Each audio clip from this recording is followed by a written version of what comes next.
Good afternoon, everybody. Facebook seems to be cooperating today, so we're very, very happy about that. This is Jason Leyva with the Fort Worth Community Arts Center, and we would like to welcome you to another Friday edition of our Boxed Lunch series. We have a very special guest with us today for lunch. Very excited and extremely grateful to welcome the one and only Maggie Adler. How are you doing today, Maggie? Doing very well. You may get some cameo appearances from Bauhaus, Adler the dog, or Otis or Bowie the cat. Nice. We love special guests on this show, so everybody's welcome, and I look forward to seeing some of the other insights into your personal life as well. So they are as welcome as you are indeed. So Maggie, before we get started, would you mind just taking a moment and introducing yourself and telling us a little bit about who you are and what it is you do? Sure. So I'm Maggie Adler. Next week, I think it'll be 7 years in Texas. And I am the curator of paintings, drawings, and sculptures at the Amon Carter Museum of American Art. And my specialty is really 19th century, but I'm a firm believer, those who know me, I'm a firm believer that history only gains resonance and power and interest from connection with contemporary art. So I've always been a 19th century / contemporary art curator in my role. So I've tried to bring that to the Carter as well. Very nice, very nice. Now you say you've had 7 years in Texas. Where are you from? I am from a little town 30 minutes north of New York City, and I've lived most of my life in Massachusetts, various areas of Massachusetts, and moved here from Philadelphia. So I'm a total Yankee, but I've got cowboy boots now, and yeah, now I've become assimilated. I love. I've got Topo Chico with me. So I've bought into Texas fully since I've been here. But yeah, East Coast, born and bred and educated. Awesome. Well, we're very happy to have you. Have you acclimated to the heat yet? Yeah, I mean, I go from the museum to my house and to my car, and so the air conditioning serves me in good stead. And I know people, and there's some humidity here, but you know, Philadelphia in the summer is no picnic. It can be, the sun is less strong, but the humidity and the smell of garbage is pretty intense. So yeah, I'd say I've acclimated, but in these pandemic days, I certainly look forward to a little bit of cooling down so that I can spend more time outside with Bauhaus and in nature without sort of being eaten by mosquitoes or roasted. Sounds about right. And it looks like we're going to get another test of our metal this weekend.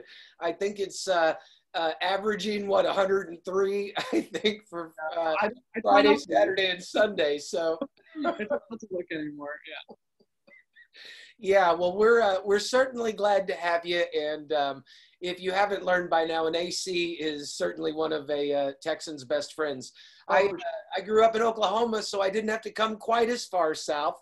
And yeah, every day's a challenge. In the summertime, I thought maybe fall was creeping around the corner, but it looks like we're going to get another couple of good weekends just to remind us how special that will be whenever the leaves finally fall off the tree.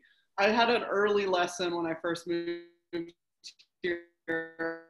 I left my house keys in the console of my car and took the car keys with me, and then picked them up at the end of the day and had a key imprint on my hand. So I don't mess around with that anymore. Yeah. Very nice. Yeah, I think we've all had some lessons in this Texas sun. My mother ran away. She literally went back up to Illinois, and I don't know if she feels better or worse about it, but that was one of her major complaints, that and the traffic on 635. It ran her right out of the state. So well, we have the benefit of bragging rights in November when I'm still outside in a light jacket, and my friends back east are freezing already. Well, it sounds like you're acclimating well. And I was curious, what is on your lunch menu today? Okay, so I like to cook, but I was nervous about cooking in this circumstance, and I was talking about something that I could assemble, and telling the artist Gabriel Daw, who's become a good friend of mine, that I was thinking of maybe making a fluffernutter. And then I came to understand that people from Texas, the majority of Texans, don't know what a fluffernutter is. I guess it's a New England thing. So there's this product that was developed in Massachusetts, which is marshmallow fluff. And you combine it with peanut butter and to make what sounds like a sickeningly sweet sandwich. So it's a sort of little regional flair, and I've never had one before. So I figure I'll bring a little Massachusetts here, even though I've never indulged in it myself. And I also got chocolate peanut butter, so two versions. Ooh, and I'm not really, I just went for broke this time because I normally am like a Central Market fresh ground peanut butter kind of natural person, but these are all from Fiesta. So wow. Well, I can't wait to see how that turns out. I've heard some rumors about the elusive fluffernutters. I'm very anxious to see how that pans out. I spent some time in Michigan, and I think they revel them up there as well. So you have some exposure, but I figured you don't really need organic fresh ground peanut butter if you're combining it with marshmallow cream. So I just think it's probably okay to do that this time. Well, good. Are you using wheat bread or white? Oh, okay. So I thought I would do a little cultural mixing. And I've got some Mrs. Baird's, some Texan bread, awesome. As well as some Topo Chico. So I feel like, I think maybe the next level would be to try to grill a tortilla and put fluff and chocolate on it and see how that, or peanut butter on it. Well, we might have to circle back around to you if the pandemic continues for episode 183 and see how that works out for you. Yeah. Nice. Well, I am back to the leftovers. It's Friday again, so I'll be working my best to get some more groceries in the refrigerator this weekend. So today I am going with a rice and pork bowl. I made some pork chops last night, and so I'm going to cut those up and mix that up with some white rice and a little bit of soy sauce. And I'll let you in on my secret ingredient when we get a little closer to that. So so I'm going to start chopping up my pork chops. And while I'm doing that, and you get prepped to start making that wonderful sandwich. It's going to be very complex. Sometimes the simplest lunches are by far the best. So I'm really excited to see what you think of that, considering you've never had one. So sounds like a s'more on a sandwich. That's what I'm thinking. Yeah, right. Exactly. And, since the pandemic hit us, I've been doing the things that social media algorithms are suggesting, such as making fresh sourdough bread and growing scallions on my windowsill. So this is really this is a departure. All right. Well, I can't wait to see how it turns out. Yeah, exactly. So, Maggie, do you mind talking a little bit about how is your organization and even you as a curator personally reacting to and been affected by the COVID-19 pandemic? Yeah, it's a very strange circumstance because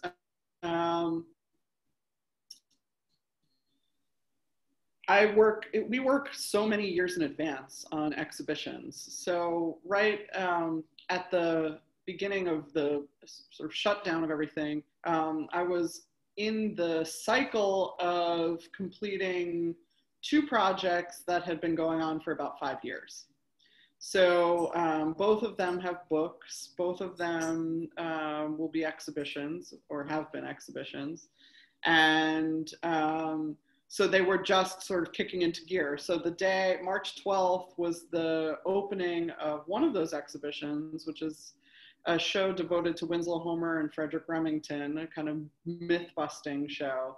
And that was supposed to open at the Denver Art Museum, and it opened and closed the same day, March 12th. So I was supposed to go out there for the culmination of that bit of work. And of course that was canceled. And then the other show was the result of 5 years of travel and work with the artist Mark Dion. So that exhibition had opened in February, only to close when we closed as an institution. So there was a process of sort of acceptance and grief, and also in the life cycle of a curator, that's a moment in which the busyness of curatorial work is giving tours or taking a step back and gauging people's reactions to the exhibitions. And so of course that was truncated. And so it's a sort of trying to figure out what happens next in a sort of natural life cycle of exhibition and curatorial work, and then an imposed new life cycle of curatorial work. So I've been working from home. The Carter reopened at the end of June along with the Kimball and the Modern. And the Mark Dion show got extended a little bit so people could see it, and then subsequently closed. So that was pretty sad, because it was, I really am about the audience reaction to the work rather than just the fun of doing the organizing. And Homer Remington has shifted timelines, and so we renegotiated all the loans, and it'll come to us instead of early fall, it'll come to us around Christmas time. So that's it lives on, and I feel really very fortunate that we are an institution that is so valued by the community, that is free, and so we're not reliant on people buying tickets to come visit us for our financial support. So all of our staff members remained employed and intact, and so that's really a positive. So we're working on staggered schedules now, and so I look forward to seeing, when I go into the office 2 days a week, seeing my colleagues, and then the rest of the time interacting with my home colleagues. So my dog and now 2 cats. Yeah, it's surreal. We've been back at the Art Center for a little while now as well, but everything is still so piecemeal. We don't have our staff meetings together anymore and things like that. So anytime there's like 3 or 4 of us in the same locale, it's like, oh my goodness. That's really exciting.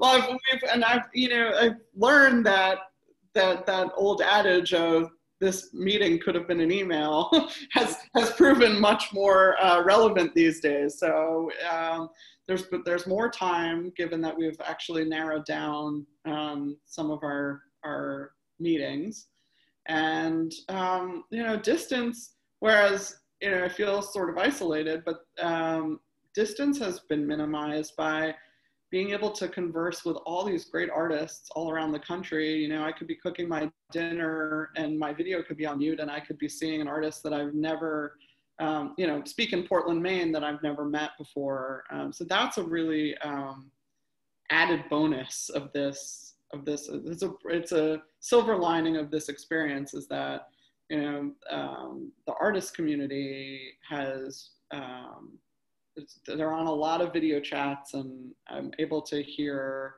the voices of many artists that I wouldn't be able to see in person, but I'm sort of halfway seeing them in person.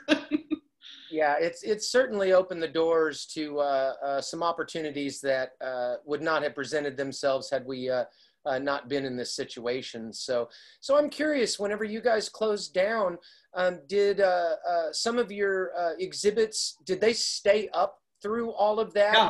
Are some of them still on the walls and in the museum? So our permanent everything stayed on the walls, which is like kind of fascinating to think about. Even the special exhibition for which we borrowed all these amazing paintings that was supposed to open in Denver, you think of those paintings like kind of night at the museum, fraternizing in the dark. But yeah, they stayed up, and then when we reopened, they had a few more weeks of viewing time before we turned over to our new slate of exhibitions. So we have 2 new exhibitions up. One is by my colleague Shirley Reese Hughes, which is about the Texas artist Everett Spruce, who was a renowned Texas modernist who sometimes gets left out of the story that is kind of an East Coast story of modernism. And a show with hundreds of cabinet cards. So they were, cabinet cards were the photographic development that allowed everybody basically to have their photograph taken. Before that, you would go to a fancy photo studio, maybe when you got married or when you had a child or upon your death. Yep. And developments and democratization of photography made it so that you could go just for fun with your friends and act out in front of the camera. So that's my colleague John Rohrbach's show of these very, very cool 19th century, weird, quirky, funny photographs. Some of, you know, if I were one of the people posing, I'd be playing chess against myself, or a guy going to the dentist and then he's also the dentist. So this kind of pre-Photoshop photo trickery. Wow. Really, really fun show. And that's, we've noticed that people are coming to see it. So that's great. It's, you know, again, a lot of people don't realize it's years of work that goes into making an exhibition come to life. It's not just like, oh, this color looks nice. Yeah, right. And then you're done. So it's almost like, in terms of the exhibitions, we're still seeing come to fruition work of the past. So it's a little bit of time travel. The things that I'm planning now, you might not see until 2023, you know. Wow, that's so interesting. It certainly is.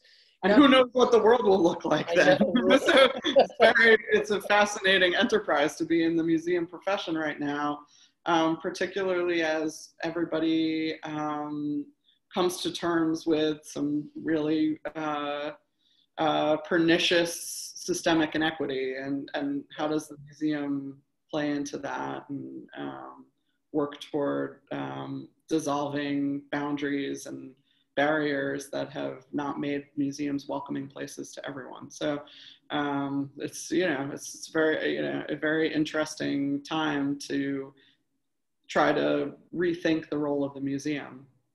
Sure, absolutely. So do you guys have a virtual presence as well right now? We do, yeah. So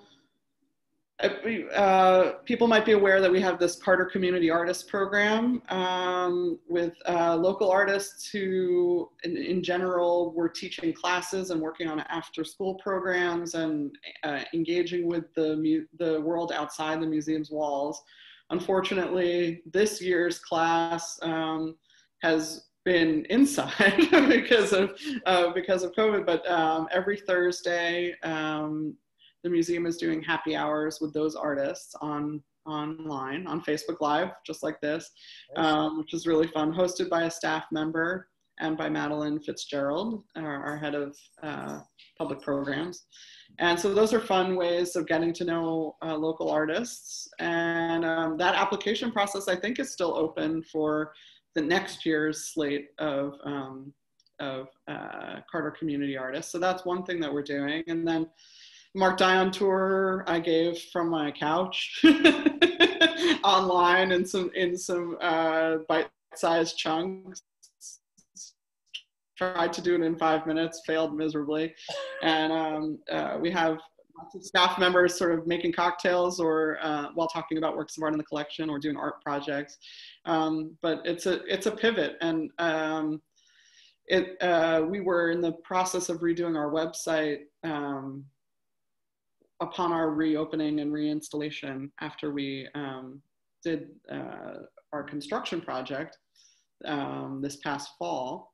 And so we're still putting into place more avenues for engagement with the museum online, just as we rehabilitate the website as was planned. So now there's sort of new things, new barriers to overcome. And quite frankly, museum people are not always the most sophisticated technologically, so it's a learning curve for everybody.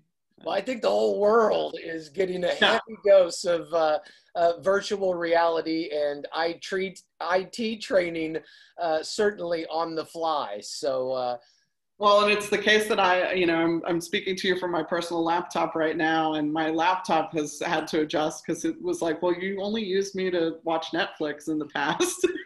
Work computer was work computer, and now you're asking a lot more of me than I had. Loud and clear. Yeah. Since I've slipped back in the office, my work computer on my desk has made it very apparent with all of its updates how much it's missed me. So yeah. Well, I also I think I maybe need to get my glasses prescription updated, because when I get into 2 days a week and I'm in the office, I'm like, oh wow, the monitor. It's just it's really wonderful to see the bigger type. So apparently we are these. I literally got these last week. I got the same thing to me, and it's amazing all the wonderful things I've missed through this pandemic because I haven't been able to see them. That's yeah. So nice. That's on the list.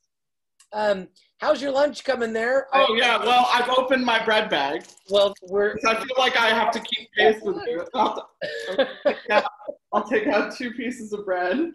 I've also got my rice going here, and it looks like it's coming along pretty well. I'm going to start chopping up the pork because I don't like the big chunks. I like to kind of not necessarily shred it. A little carnitas style. I know. So I'm gonna put that on my cutting board. So if you hear some random noise, it's just me doing that. And then I'm gonna give a big shout out to Mrs. Baird's because this bread smells really good. It is pretty good. That's actually one of my favorite brands. So very buttery. Yeah, really. So okay. So while we're actually doing some lunch work here, I was wondering if you wouldn't mind talking a little bit about what have you learned about yourself or your organization during all of this crazy time? Yeah, I've actually learned that it's okay to slow down a little bit. I think when I'm in the office, I have this tendency to take on 9 million projects at once and serve on every committee and do all that jazz. And sometimes I neglect the kind of brainstorming prep downtime. I kept saying to people, I'm really like overextended. And then now that I don't travel as much, so much of my job was travel. Now I realize, yeah, I really was overscheduled. So I've been appreciating having a little bit more time to reflect and to slow down and to sort of prioritize things rather than just jumping in and automatically saying yes. And I've also, I'm opening this, smells good, I'm opening this jar that almost looks like mayonnaise, but it's, yeah. So I've also been teaching myself guitar. Oh, nice. I broke my finger in a freak dog leash accident last year. And when I was undergoing physical therapy, I had to have 2 surgeries. And when I was undergoing physical therapy, I thought to myself, what in my life would I be devastated about given the pinky injury and the non-full functionality of the pinky? What would if I were like a concert violinist, that would be upsetting, but nothing in my life requires precision with my pinky. And I thought, well, probably if I played the guitar, I would be bummed out. So I thought, well, after I finish this physical therapy, I'll consider it a success if I can teach myself to play the guitar. And it turns out you don't really need your pinky on this hand, on the right hand, if you play guitar right-handed. So even though I'm left-handed, I play the guitar right-handed. Nice. So I've been doing that and embarrassing myself by singing along with it and posting it for my friends. And now I have an actual teacher. So wow. And one of those reductions of distance. People want to see this. This is texture mode. So reductions of distance. Have a friend of a friend who is teaching me guitar from Cleveland. Oh, nice. Yeah. Well, people ask me all the time about instruments, and I say I don't play the guitar. I play with my guitar. It's very good. So I'm really, that's been enjoyable. And also, I'm going to lick this off my finger on you should. My Facebook here. Just spending more time at home and really appreciating home, because I think like the workday was the situation in which, you know, I'd come home, I'm exhausted, and just sort of throw something together. And yep. The new skill that I've learned is actually taking things from the washer and putting them in the dryer and then folding them and putting them away rather than just letting them sit in the dryer. I think that's been a major accomplishment. So I just realized how we are so obsessed with busyness culture. And I recognize that not everybody has the luxury of this. I do, but I'm grateful for the change of pace. Yeah, it's everybody was so freaked out. I think we might have just as hard of a time getting back into that kind of rat race mentality. And I really hope as we come out of this, we continue to really appreciate and understand that we made it through, and this might really be a wonderful opportunity for us to be able to literally take a breath and learn to not just be at such a breakneck speed. We're still getting things done. We're still moving forward. I'm sure not necessarily at the speed that people might like, but the good news is we are, we're still here now. And I really do hope that people have become a little bit more appreciative of a breath of air, a beautiful flower, and just how it is not totally devastating to just take a moment for yourself mentally and physically as well, to make sure that you're able to do the things that come from the stresses that are around us. Because I don't know if I'd have made it to August had I not had at least a day to kind of ponder some of the things that were going on. And those days were hard to come by prior to all of this. Well, I think also so much of what I thrive on is community. And how do you have that sense of community when you're cooped up? And then, the fact of all these terrible murders and all of this being drawn to public attention once again, and all of the injustice happening at a time when we are so isolated from each other, is a really difficult scenario to grapple with alone. And let alone sort of, you're trying to think of how will a museum function if the public isn't enthusiastic about going out and about. You have that coupled with the colonialist impulse of collecting and displaying valuable objects that is a part of what a museum does. I mean, for me, a museum is about providing access and expertise from unexpected voices.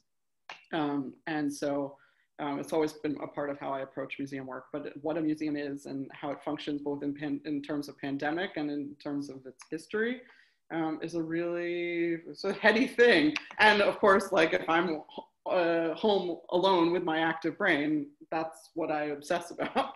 So the guitar is good, and I just adopted a kitten on Friday. So that is keeping me a little bit out of the cerebral realm and into the more enjoy the pleasures of life realm. I have a hammock. I also have a hammock outside. So that's been good too. I'm not sure about this chocolate peanut butter. No, you're doing so well for sure. So do you mind talking a little bit about, you said that curation takes time, years, and how is that happening in a pandemic? How are you seeking the art? I'm actually really surprised at how easy it is to do remotely, which you wouldn't think about it. I have an old boss who has become very cranky, nobody in Texas. And he's just saying, oh, all these curators are just sitting at home eating bonbons and pretending to work, which is totally not true. Because again, as I said, there's access to artists that I've been interested in where it's just they're just a Zoom call away. So right before we closed, the Mark Bradford show opened at the Modern, and one of the guests for that was an artist that our director Andrew Walker met and said, you might be interested in her work. And we started a kind of pen pal correspondence, and we've been having Zoom meetings, and we've been able to sort of start to conceive of a future project electronically. So that's been one way. I also, I probably shouldn't admit this online, but I also took books from the library and brought them home with me. So I was able to engage in some of the research that needed to happen. And communication channels are so ubiquitous that you really can start to brainstorm. And then there's another artist that I've wanted to work with, and that artist was trying to come see the Mark Dion show, and it just was like, he lives in Houston, and he tried once, and then there was like stay-at-home orders, and then I thought maybe I had been exposed to COVID and got tested and didn't have it, and so that was time number 2, and then it was a comedy of errors, and so I ended up using the technology that we use for virtual distance learning at the museum to give him a tour of the exhibition virtually. It's not the same, you don't have the same sense as being in the space, but at least we could sort of try to think of what, if he were given the same space with another artist, what would he do, and how might he approach it? It's a little hard with our collection not being online, or the entirety of our collection not being online because of the website. But we find ways of working around it. So I've had good meetings with colleagues, and again, like a lot of us are being forced to slow down. So it's sort of I had a meeting with a colleague yesterday in Massachusetts on a potential show, and this morning a really extraordinary artist in Queens, New York. So whereas I probably would have had to schedule travel to go talk to them, now I'm doing it all with Bauhaus and Otis and New Kitten from my dining room. So now, do you think that process and procedure, that accessibility through the virtual world that we're seeing right now, do you think that's going to continue? Or do you think as soon as we get, into a little bit more of normalcy, are they going to be like, get on a plane, off you go? I hope so. And I think we seem to be on a different timeline in Texas than most of my colleagues in East Coast museums. I mean, we reopened much earlier. Yeah. And most of the museums out there. So, I think a lot of my colleagues at other museums, they've just canceled aspects of their schedules, and they're also subject to layoffs and very difficult financial circumstances based on no audience. So it's going to be interesting to see what happens with that and cross-institutional collaboration. We also have the logistics of trying to transport the art. Yeah. And normally art is accompanied by couriers for insurance purposes. So nobody's really eager to hop on a truck and travel with the art. So that's a little bit problematic as we conceive of future exhibitions. But we're going to have to be, everybody's just going to have to be nimble and just try to figure out, you just roll with the punches, which, you know, sure. If you're super type A, it's very difficult not to know what's happening, but. Yeah, there's some A's that are shifting, I think. That's right. I guess I should have answered the question of what have I learned that, you know, well, we really have no control. So I should just, I'm trying to do the best that I can. And my mom is in Florida. My cousin is in Florida.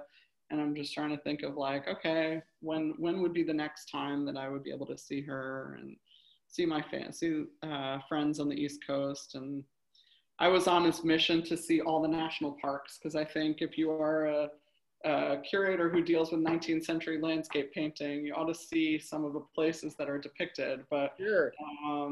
That's kind of fallen by the wayside a little bit in these circumstances.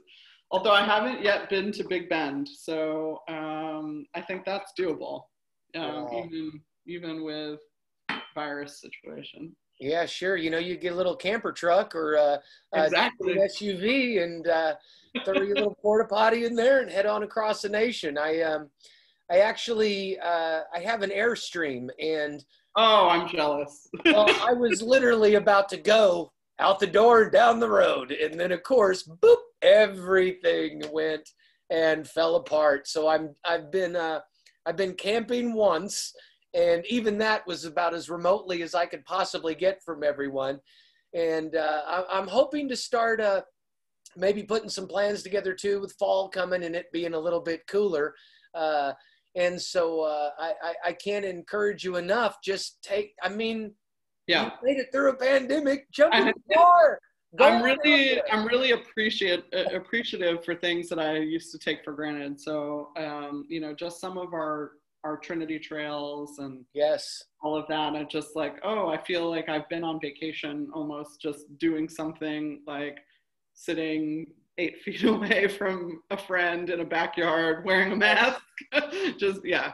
You know, you say taken for granted. I used to just not even blink going in the grocery store. Now sometimes I feel like I'm, you know, fighting my own war just to get in and out with some sparkling water and groceries. Yeah, a day's achievement might be going to Clear Fork and like picking up some peaches at the farmer's market, or certainly getting some ice cream at Melt, or yep.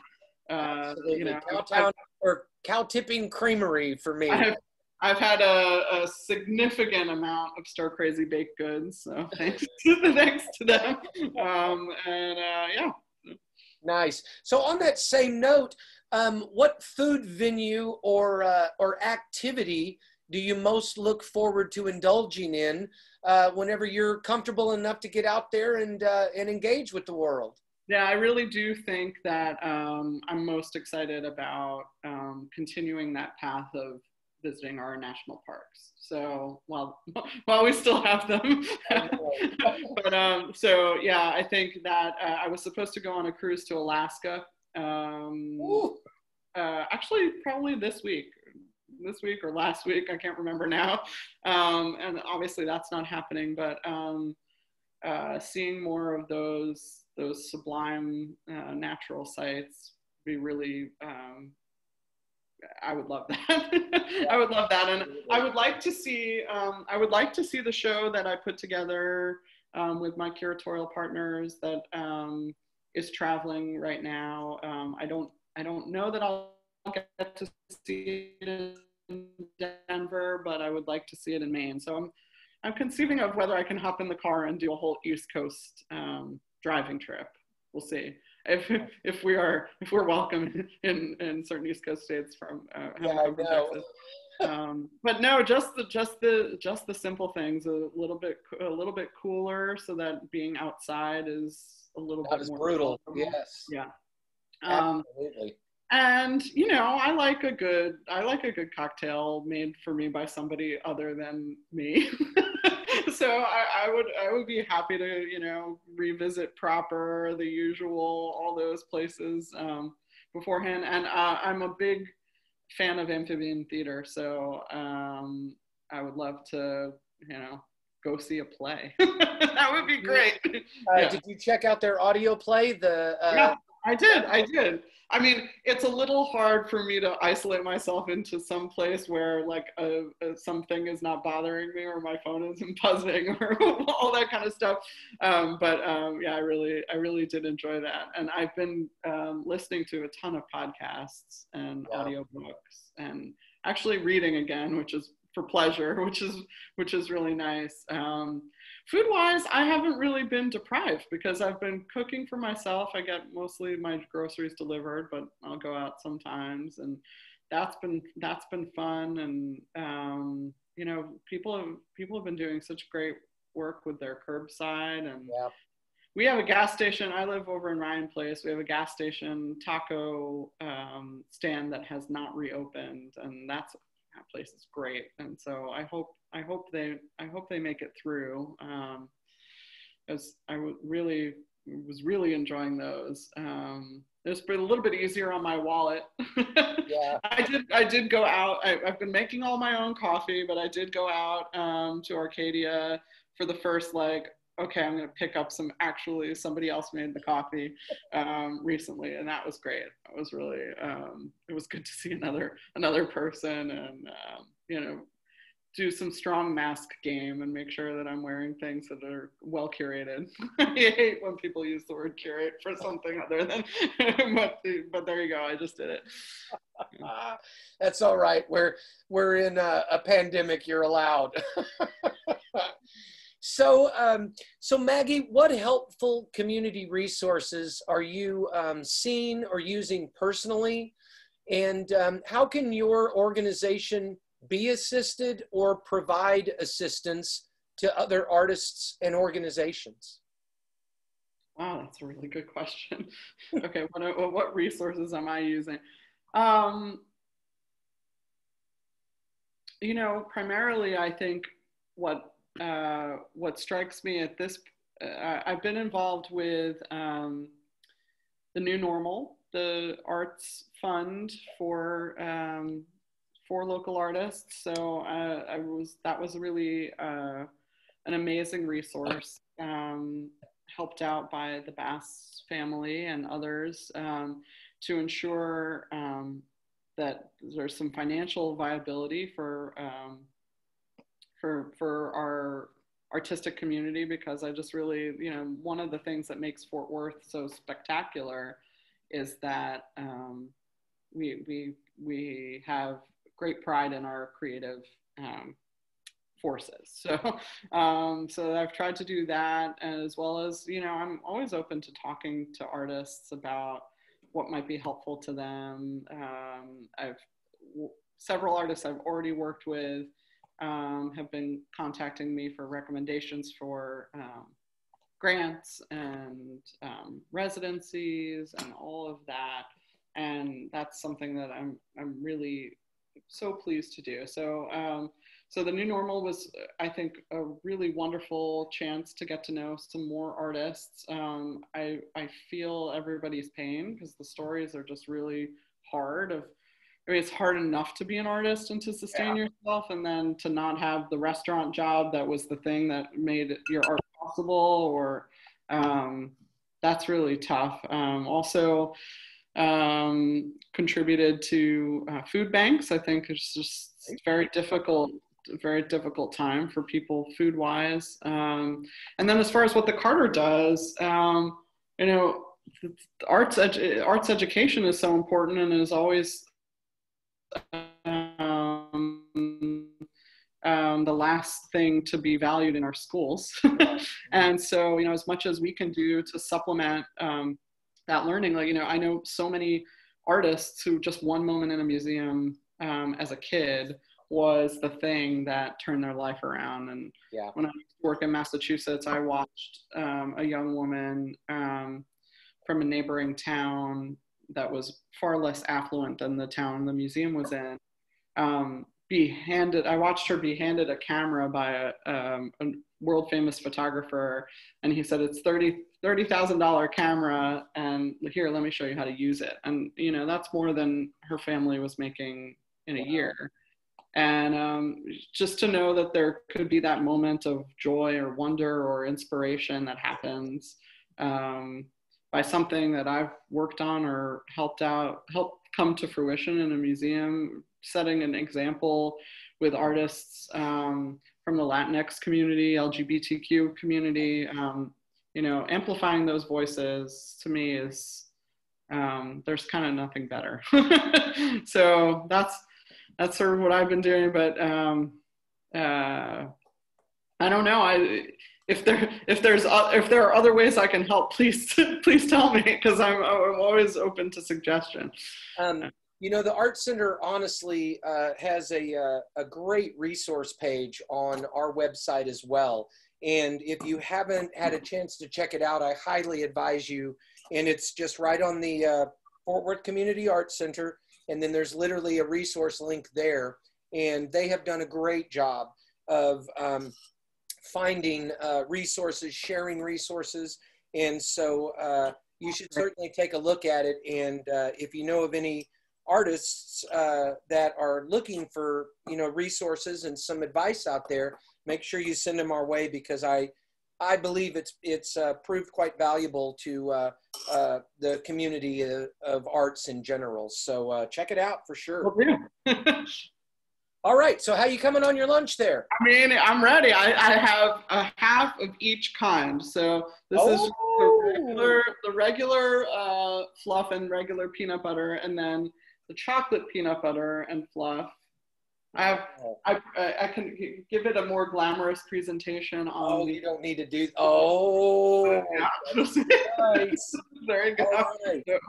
Wooden cutting board from Waco area.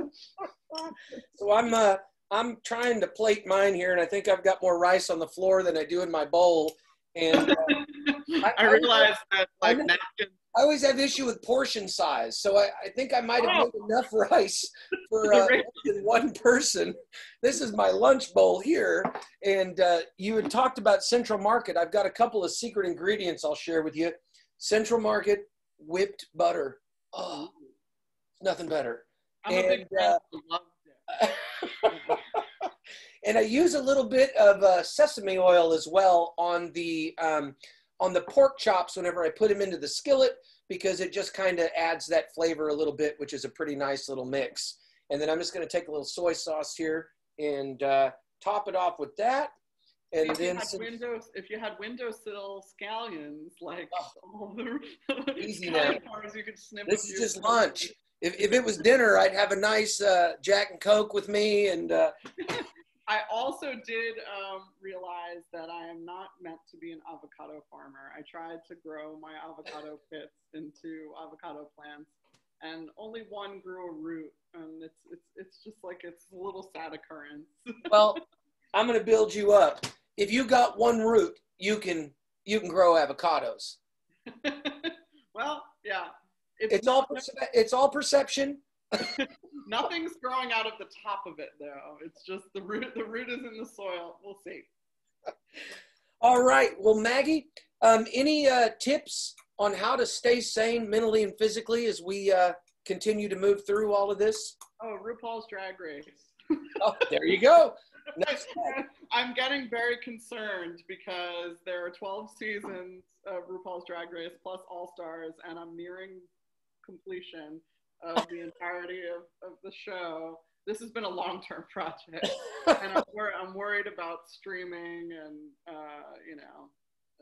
the fact that I'm going to run out of programming. Oh dear. Just dig a little deeper. I promise you there's something out there. If you run into the end of the internet, please let me know. Okay, I will. I just make a turn or a right turn from what I'm dealing with, and there seems to be plenty more content out there. That certainly connects to shutting off the computer, shutting off the phone, and getting outside, just even if it's just to like, oh yes, there are trees, there are other people. Absolutely. Taking a little walk, treating yourself with a different barometer of success. That's been very very important to me during this time. It's just not, I can often be my own harshest critic, so letting some things go, but also taking great delight in organization and getting rid of and donating items that no longer bring me joy, or whatever the really. is. But yeah, it's important to revel in the small successes, I think. Yeah, I agree completely. Okay, Maggie, I have one more question for you. This is probably the most important one. Fried egg sandwich. I'm going to give you a chance, I promise, because I'm going to wait to see your expression once you take a bite of it so I can see how much you enjoy it. How and where can we keep up with you and what you're doing over at the museum? How can we find you? How can we follow you and be in the know? We are at cartermuseum.org. Or the Amon Carter on Instagram, Facebook, all that jazz. Come see us. We're open every day except Monday, normal hours, which are on our website as well. And, you know, just wear a mask and follow social distancing protocols. And I have an Instagram that's Curator Adler. If you try to Instagram friend me and my personal one, I'm likely to say no because it's mostly just my dog and cats and, you know, odd shaped fruit and stuff like that.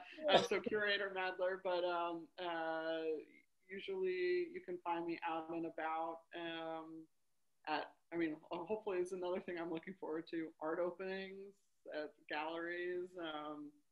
I used to have I used to have like nicely blown out red hair. Over the course of the pandemic, I've decided to go curly, so it'll be more and more gray. Hopefully you'll still recognize me.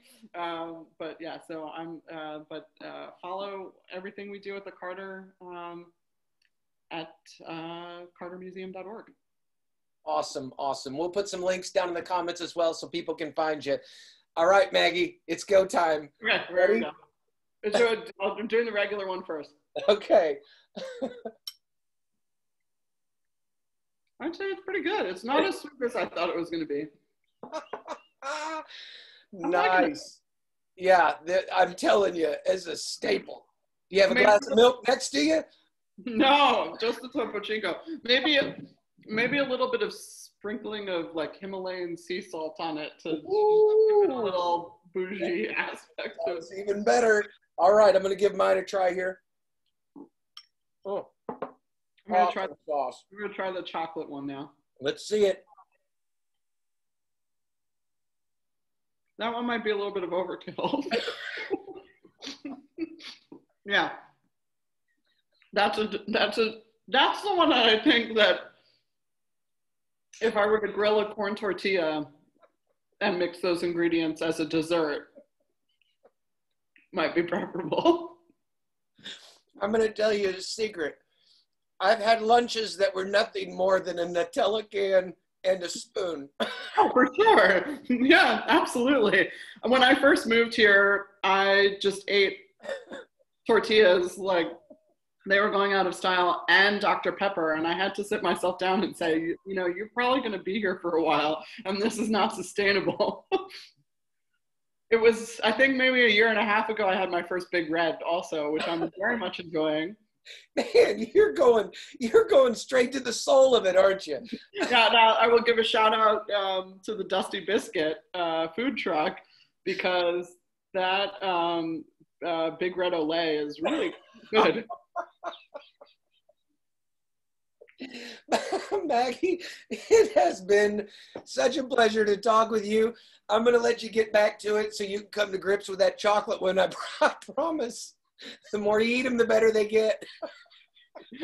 I'm going to go into a coma after this. It's going to be a super sugar coma. Just enjoy it. It's Friday. Thank you. I'm at it. I mean, this is I think like somewhere my great grandparents, in terms of like my etiquette, are looking down and thinking. Maggie, I'm going to leave you alone with your sandwich and let you enjoy it. Thank you very much. Ladies and gentlemen, that wraps up another episode of our Box Lunch series. We'll be back on Monday. Make sure you follow us on Facebook, Instagram. We've got some great content over on YouTube. And with that being said, have a safe weekend, everybody. Take care of yourself. Take care of others. Be kind. And we'll see you again soon. All right. Bon appetit, everybody. Have a great day. Have a wonderful weekend. Maggie, thank you so much for joining me. Bye-bye, everybody. Pleasure.